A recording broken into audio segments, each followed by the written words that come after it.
What bass player doesn't want a slice of vintage awesomeness? So MXR have just released a brand new pedal to their mini pedal lineup, and it is something for bass players, which is super cool and very sought after. I'm very excited about this. It is the Vintage Bass Octave. Now, what makes it vintage? Octaves are octaves, I hear you say. Well, not in many cases. Most kind of modern octave pedals tend to be polyphonic, and that means that they deal with that octave, whether it's up or down, with some real clarity. It really is a doubling of that signal, an octave up or an octave down, and that's not what things used to sound like. Probably the most popular bass octave pedal of all time was the Boss OC2, and the controls for this Vintage Bass Octave are set up in exactly the same way. You have a dry mix, a single control for your dry mix, then you have 1 octave below and 2 octave below, and they are sluggish and they're not exact, and they sound all warped, and it's more like having a synthesizer than it is just changing the octave of where you're playing, and that's so awesome. The problem is, OC2s, I don't know when Boss stopped making them. Mine was a 1984, so it must have been donkey's years ago, and really the OC3 that came after that wasn't as good. So, you can't really get an awesome old OC2 anymore unless you shop around on like the vintage market.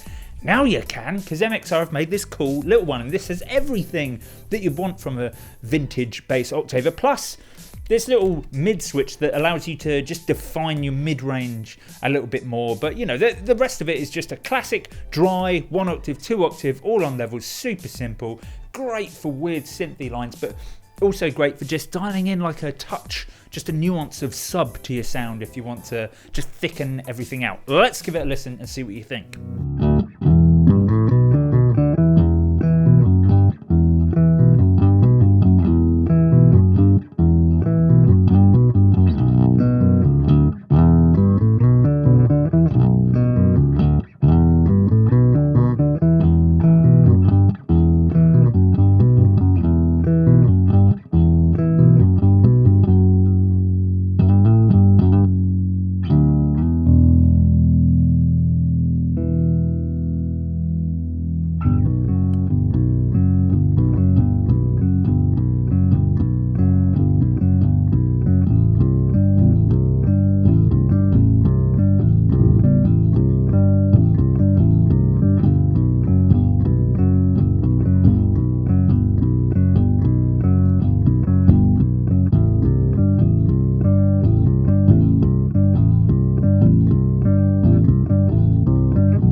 So that was the MXR Vintage Bass Octave. What did you think? Let us know in the comments below. And if you want to see more videos like this, then hit that subscribe button and we'll see you soon.